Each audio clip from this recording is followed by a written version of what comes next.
Muito bom dia, boa tarde, boa noite, boa madrugada, boa semana, bom mês. Estamos aqui no nosso Núcleo de Estudos Espíritas e Jurídicos, GESEL.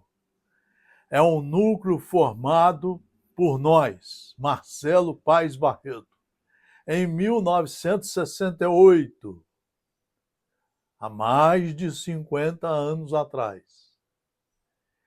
A ideia do núcleo é estudar, não é fazer palestra, não é aparecer, não é fazer congresso, não é fazer seminário, é estudar, para que nós tenhamos cristãos preparados, tenhamos operadores do direito honestos, direito estudiosos, que só falem com educação, com segurança jurídica divina, que não falem besteira, que não sejam metidos à besta.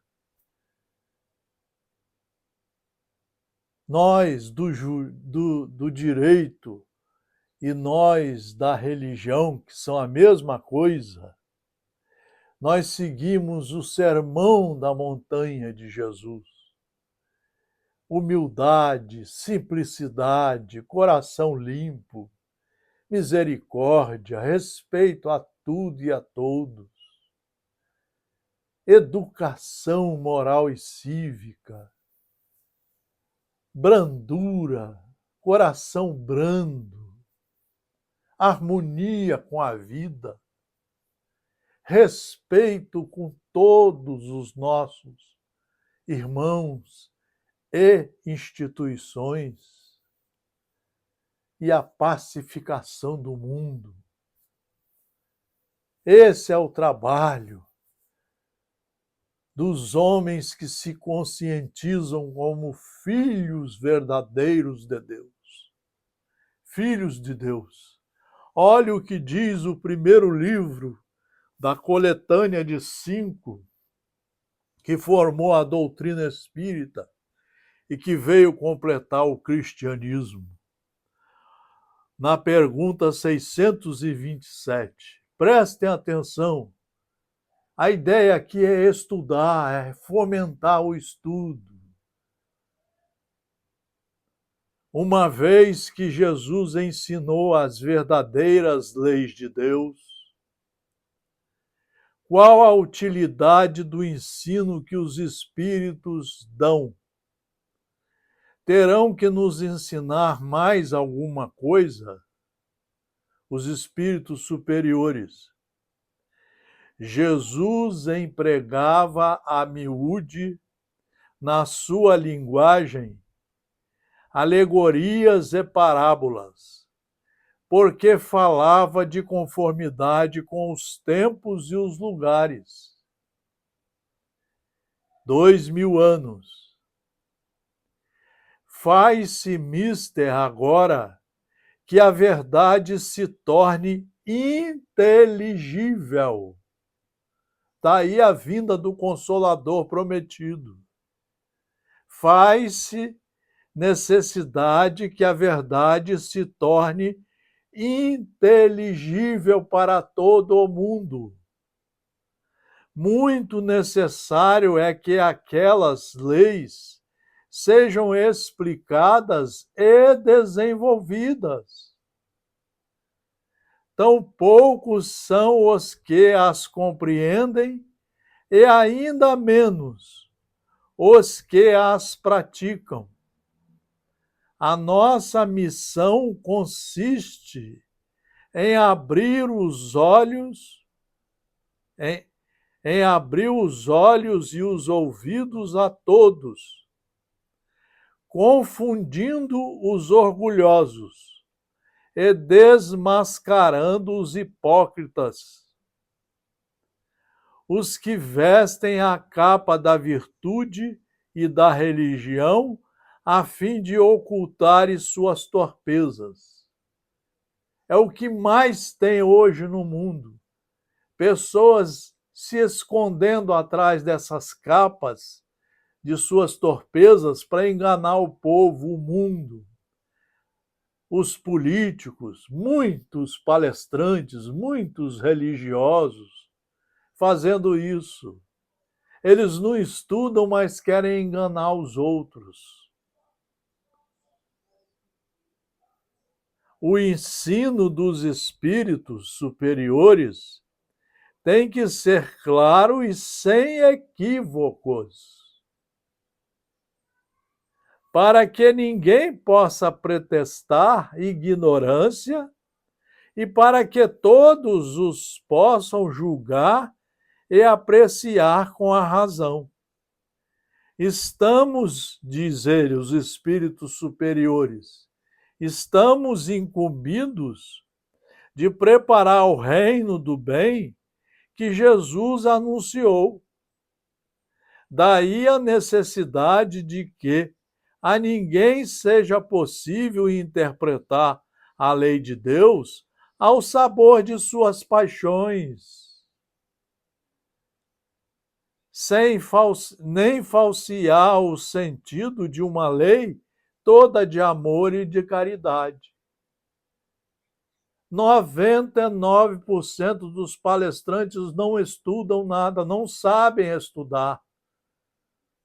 Nunca leram um livro na sequência todo dia de 1 a 4 horas por dia.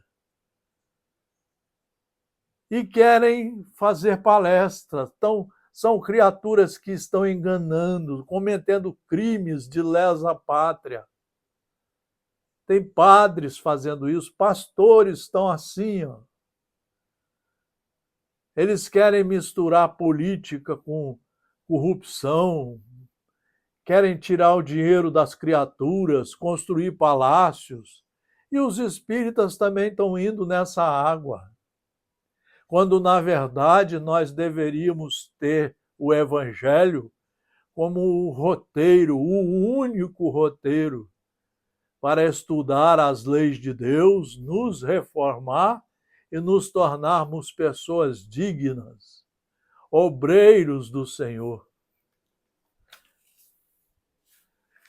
Então, pensando nisso, nós vamos fazer agora aqui algumas reflexões no livro Primícias do Reino, pelo espírito Amélia Rodrigues de Valdo Pereira Franco, para que a gente aumente um pouco mais a nossa responsabilidade. A ideia do núcleo não é fazer palestra, não é fazer show. Vejam o que diz a nossa professora Amélia Rodrigues. Logo prossegue o mestre como a completar o augusto ensino, antes que a incompreensão assole. Bem-aventurados os pacificadores, porque eles serão chamados filhos de Deus. Você, para chegar a ser um pacificador, demora, às vezes, 500 anos. Você vai ter que ter várias encarnações, vai ter que retificar os seus erros, seus defeitos, pagar seus crimes, ressarcir os danos causados aos seus irmãos e à sociedade.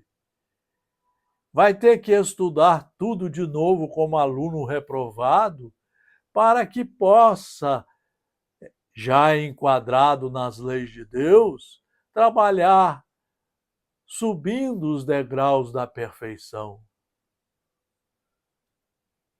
Esparzia a paz, enquanto o pensamento geral é tumultuar a tranquilidade.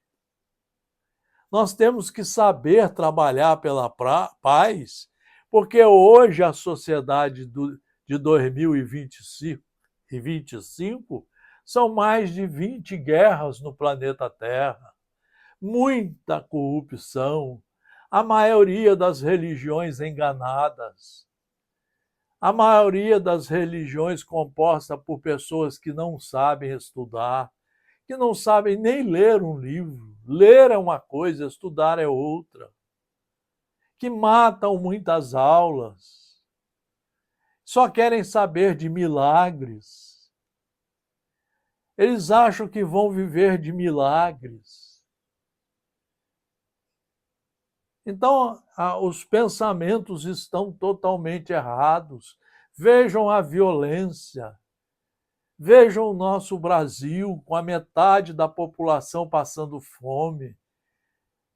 E o evangelho guardado nas estantes, cheios de poeira, de teias de aranha.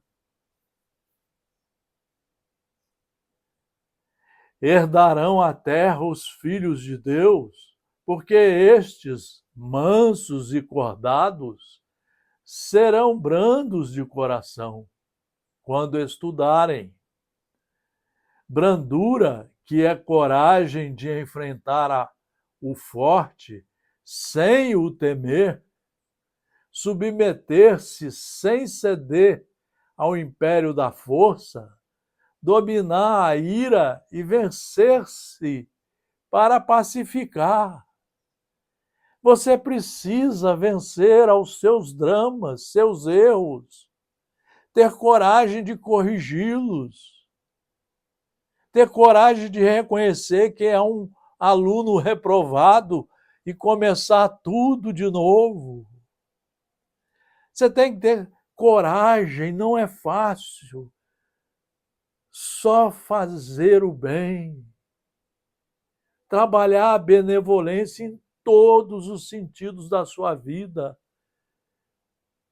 Ser indulgente, não olhar nem olhar os defeitos dos outros, nem falar mal de ninguém.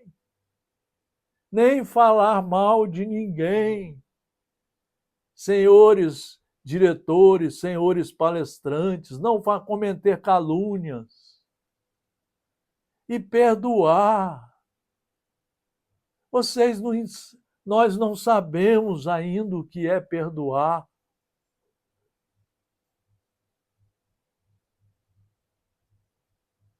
Quantas vezes o mestre empregara energia sem limite ante a hipocrisia e a maldade, conservando a austeridade sem violência e firmeza de ação sem mesclas de ódio, vigor, não dureza, força moral, não desequilíbrio emocional. Expor sem impor. Expor sem impor. Isso quer dizer conversar, dialogar, bater papo, ouvir as pessoas que não concordam conosco, com educação, com serenidade, saber retornar às conversas, ser manso, pacífico, educado, atencioso.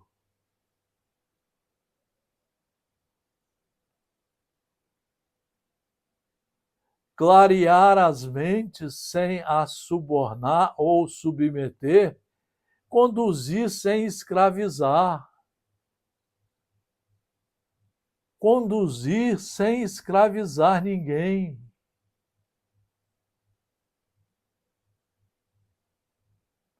Todos os homens têm necessidade da brandura, amam e precisam de amor, identificam e não dispensam a bondade, conhecem e são ávidos de pacificação. Todo mundo quer viver em paz, mas nós precisamos saber como construir essa paz, principalmente a partir de dentro de nós. Limpando o vaso da alma e plantando aqui as sementes do saber verdadeiro, da verdade. Os poderosos passam e as sombras dos tempos envolvem-nos. Ficarão com eles e conosco a paz que lhes outorgamos, a cordura com que os recebemos, a benevolência com que os tratamos, embora nos espinhem, espizinhem e firam, herdarão a terra, são filhos de Deus. E no átimo diminuto, eternidade além do tempo infinito, além do espaço, conclui afetuoso o mestre. Bem-aventurados os que sofrem perseguição por causa da justiça, porque deles é o reino dos céus. A aventura não é doação gratuita. Assim como a paz não se revela a dor no vão. O sofrimento consequente à perseguição é dádiva que reclama o espírito de paz e prodigaliza a aventura. O perseguidor é infeliz, infelicitador. O perseguidor é infeliz, infelicitador. A mesma coisa o que tem inveja, é um infeliz. O que fala mal de nós pelas costas, coitado, é um infeliz. Está sempre emburrado, de mau humor, com a consciência pesada. Esconde os crimes que cometeu, achando que só os outros cometem crimes, que ele é um santo. E adora ser chamado de decano, como se o decano não tivesse que ser o primeiro a dar o exemplo de paz, de harmonia e de seguidor a Deus e a Jesus. O perseguidor é infeliz e infelicitador. Enfermo, faz-se calceta. Desvairado, alicia os sequazes do próprio primitivismo em que se enfurna e com que investe. Em todas as épocas, a honra sofre labéus e experimenta virtupérios. Os heróis da verdade silenciam no potro a vibração do corpo que padece, enquanto o apulpo ruge em ensurdedora zombaria. A justiça tem seus mártires, que fecundam a terra sáfara para a primícia da verdade. Deles é o reino dos céus. Deles é o reino dos céus. Que inocentes sofreram por felicidade a justiça divina. Hoje a doutrina espírita nos explica tudo. O que é o sofrimento, o porquê do sofrimento, como pagar e sair do sofrimento, como voltar ao estado de pureza, como filho de Deus, como subir os degraus da perfeição. Tudo é ensinado hoje no cristianismo de verdade que está aqui. Só não estuda e não aprende quem não quer. Só vive de ilusão, de mentiras, quem deseja enganar-se a si próprio. A túnica de luz solar é uma coroa nos cabeços elevados dos montes além, exuberantes no entardecer. Lá embaixo, na campina ampla, a claridade baila nas sombras do arvoredo. E no ocaso resplende o festival glorioso do crepúsculo em delineamento. Bem-aventurados sois vós, quando vos injuriarem e perseguirem, e mentindo, disserem todo o mal contra vós por minha causa. Exultai e alegrai-vos, porque grande é o vosso galardão nos céus. Porque assim perseguiram os profetas que foram antes de nós. O sacrifício como coroamento da fé em testemunha à convicção. Dar direito aos outros de errarem, não se permitir, porém, errar. Ser puro, sem aparatos de extrema pureza. Mentindo, os agressores perseguem.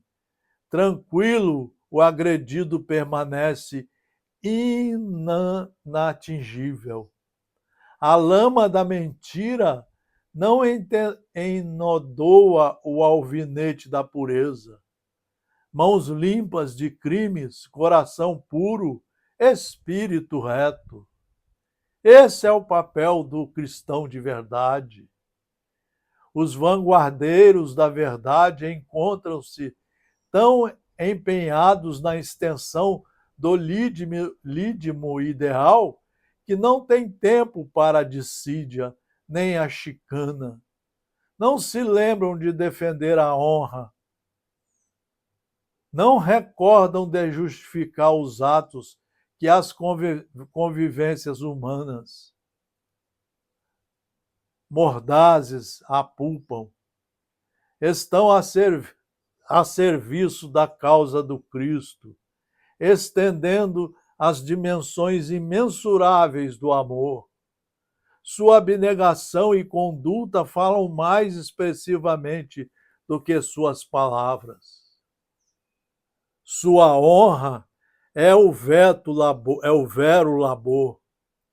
Sua defesa e argumentos, o silêncio. A resposta dos perseguidos que foram antes. Exultam na gleba da retidão, fazendo o que devem e não o que lhes convém fazer. E não o que lhes convém fazer. Isso é importantíssimo. A glória dos lutadores é a honra do serviço, e sua auréola o suor do dever. Exultai, alegria, já não há dúvidas àquela hora. Toda a epopeia da humanidade canta no sermão do monte. Todo mundo que ama a Jesus, que ama a Deus, nosso Pai, nosso irmão, que ama a vida, porque a vida é de Deus, e nós temos o trabalho que deve ser desenvolvido por nós para chegarmos à perfeição pelos caminhos seguros, jurídicos, pedagógicos, estabelecidos por Deus. Já não há dúvidas àquela hora. Toda a epopeia da humanidade canta no Sermão do Monte. O amor em sua mais alta expressão, aí tem sua fonte inexaurível e eterna. Perpassam no ar os aromas da natureza e o vento da tarde entoa solaus onomatopaicos. A pausa se alonga, as emoções explodem em festa de paz e esperança, e ele prossegue. Novas hipérboles e hipárlages expressam os episódios candentes da verdade, como 1000 vozes em harmonia, numa só voz, nunca ouvida. Vós sois o sal da terra, sois a luz do mundo. Não cuideis que vim destruir a lei. Ide, reconciliai-vos com vossos irmãos. Não cometeis adultério, nem escandalizeis, não jureis. Não resistais ao mal. Amai ao vosso próximo, aos vossos inimigos. Sede perfeitos. Orai assim: Pai nosso que estais nos céus. Esse é o ensinamento de nosso mestre Jesus e da benfeitora Amélia Rodrigues. A Carta Magna foi apresentada, as boas novas foram cantadas aos ouvidos dos séculos. O Sermão da Montanha é o alfa e o ômega da doutrina de Jesus. Nenhum cristão poderá, por ignorância, cultivar o mal. Jamais se repetirá. O fasto ficará assinalado para todos sempre. A história concluirá o canto nos confins da eternidade, no reencontro futuro do homem redimido com o Filho do Homem Redentor. Meus amigos, o único caminho que temos é Jesus estudado, mas não lido, é estudado de 1 a 4 horas por dia durante 30, 40 anos, praticado todo dia, seus ensinamentos sendo compreendidos por nós e praticados, em primeiro lugar conosco, em primeiro lugar com tudo que está à nossa volta, com os nossos irmãos familiares, com os irmãos da sociedade, com todos os irmãos do planeta, com todos os irmãos encarnados e desencarnados, orando e vigiando, praticando momento a momento os ensinos do Sermão da Montanha, os ensinos do Evangelho segundo o Espiritismo, os ensinos do cristianismo de verdade, para que saibamos, logo que conseguirmos, pelos nossos esforços, alcançarmos o bem, pelos nossos esforços e começar a praticar esse bem em todas as suas, em todos os seus pontos fundamentais, para aprendermos a caminhar com segurança jurídica, divina e pedagógica, o caminho da perfeição. Só Jesus, estudado, acreditado, compreendido, vivenciado, segundo a segundo, é que nos incentivará pela nossa força de vontade a subir os degraus da perfeição. Mais um trabalho do Núcleo de Estudos Espíritas e Jurídicos, Gesiel. Muito obrigado pela atenção, muita paz, um abraço fraternal a todos os senhores e senhoras.